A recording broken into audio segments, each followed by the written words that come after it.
Hi అండి. ఈరోజు మన వీడియోలో ఎగ్ గ్రేవీ చేస్తున్నానండి. చాలా టేస్టీగా ఉంటుంది.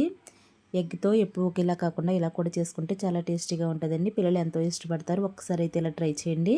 నేనైతే ముందుగా ఎగ్స్ని అయితే ఉడకబెట్టుకుని పక్కన పెట్టుకున్నాను. అలాగే ఇలాగైతే కట్ చేసుకోవాలండి. 2 ముక్కల కింద అయితే కట్ చేసుకోవాలి. కట్ చేసుకుని అయితే పక్కన పెట్టుకున్నాను. నేను ముందుగానే 4 టమాటాలు కట్ చేసుకున్నానండి. 4 పచ్చిమిరపకాయలు అయితే మిక్సీ జార్లో వేసుకోవాలి. అలాగే కొంచెం పుదీనా, కొంచెం కొత్తిమీర కూడా వేసుకోవాలండి. ఇవైతే మిక్సీ పట్టుకుని ఒక పేస్ట్ కింద అయితే తయారు చేసుకోవాలి.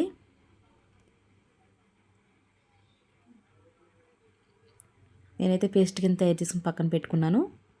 ముందుగా స్టవ్ ఆన్ చేసుకుని ఒక గిన్నె అయితే పెట్టుకున్నానండి. ఆయిల్ వేసుకుంటున్నాను. ఆయిల్ వేడెక్కిన తర్వాత కొంచెం పసుపు, కొంచెం సాల్ట్, కొంచెం కారం కూడా వేసుకోవాలండి. ఎగ్స్ని అయితే ఫ్రై చేసుకోవాలి. దీంట్లో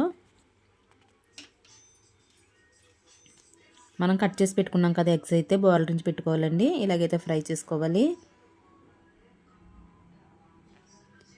చూడండి ఎంత బాగా ఫ్రై అయినాయో. ఇలా ఫ్రై అయిన తర్వాత అయితే టర్న్ చేసుకోవాలి. ఇవైతే ఒక వైపుకి తిప్పుకోవాలండి.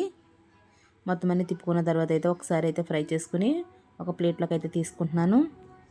ప్లేట్లోకి అయితే తీసుకున్న తర్వాత నేనైతే 4 ఉల్లిపాయలు కట్ చేసుకున్నానండి. ఇవైతే వేసుకుని బాగా ఫ్రై చేసుకోవాలి.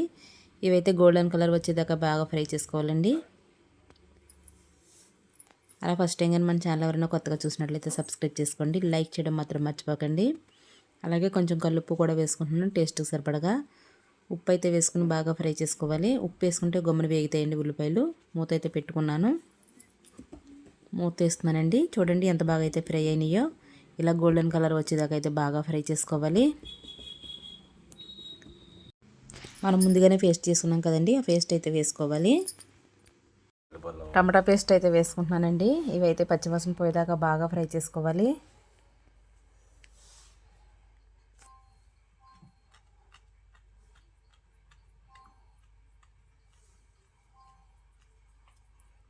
కలుపుకున్న తర్వాత అయితే మూత పెట్టుకుని బాగా ఫ్రై చేసుకోవాలండి. చూడండి ఎంత బాగా అయితే ఫ్రై అయినాయో. ఇలాగైతే ఫ్రై అవ్వాలి. ఒక స్పూన్ అల్లం వెల్లుల్లి పేస్ట్ కూడా వేసుకుని ఫ్రై చేసుకోవాలండి. అల్లం వెల్లుల్లి పేస్ట్ కూడా బాగా ఫ్రై అయింది. ఇప్పుడైతే కారం వేసుకుంటున్నాను. ఒక స్పూన్ కారం అయితే వేసుకున్నాను. కారం కూడా వేసుకున్న తర్వాత బాగా కలుపుకోవాలి. వాటర్ అయితే వేసుకుంటున్నానండి. ఒక గ్లాసు వాటర్ అయితే వేసుకుంటున్నాను. గ్రేవీ ఉడకాలి కదా. వాటర్ అయితే వేసుకుని బాగా కలుపుకున్న తర్వాత మూత పెట్టుకుని ఉడికించుకోవాలి. నాకైతే ఉడికిపోయిందండి. ఆయిల్ అయితే చూడండి ఎలా సెపరేట్ అయ్యిందో. గ్రేవీ కూడా బాగా ఉడికింది. ఇప్పుడైతే మనం ముందుగానే గ్రేవీ అయితే దగ్గర పడ్డది కదండి. ఎగ్స్ అయితే వేసుకోవాలి. ఎగ్స్ వేసుకున్న తర్వాత అయితే మెల్లగా కలుపుకోవాలి. మూత అయితే పెట్టుకుని 2 నిమిషాలు అయితే సిమ్లో ఉడకనివ్వాలండి. చూడండి ఎంత బాగా అయితే ఉడికిందో. ఇప్పుడైతే నేను కొత్తిమీర వేసుకుంటున్నాను. అంతేనండి, వేడివేడిగా ఎగ్ గ్రేవీ రెడీ. చాలా టేస్టీగా ఉంటుందండి. ఒక్కసారి అయితే ఇలా ట్రై చేయండి. Bye friends.